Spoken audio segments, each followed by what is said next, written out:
ഇത് ചെറുപയർ വറുത്തതും ശർക്കരയും അരി വറുത്ത് പൊടിച്ചതും ഏലക്കായും ഇട്ട് നല്ലവണ്ണം മിക്സ് ചെയ്തിട്ട് അത് ദേവിയുടെ ഇഷ്ട ഇതായിട്ട് ഉരുളായിട്ട് ഉരുട്ടി ദേവിയുടെ ഇഷ്ട വിഭവമാണെന്നാണ് പറയുന്നത്. ഇതില്ലേ ഇതിന്റെ പേര് പുട്ടാമൃത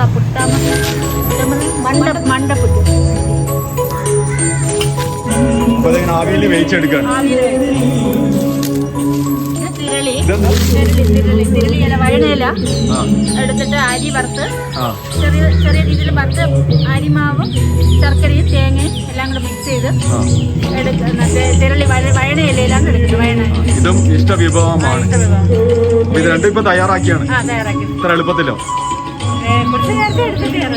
ഇത് നേരത്തെ ഉണ്ടാക്കിയാണ്? അല്ല, നേരത്തെ ഇല്ല, ഇവിടെ ഈ സമയത്തിന് പൊങ്കാല സമയത്തിന് രണ്ട് വിധത്തിലാക്കിയിട്ട് ചെയ്യും.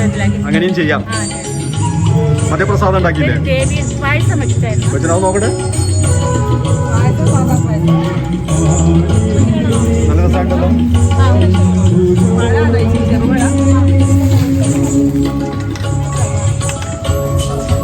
ചേച്ചി ഇത് സ്ഥിരം ചെയ്തതാണല്ലേ? ഇതിനിപ്പോ എല്ലാവർക്കും കൊടുക്കുമോ? അടുത്തുള്ളവർക്കൊക്കെ കൊടുക്കും. ഞങ്ങൾക്ക് തരുമോ?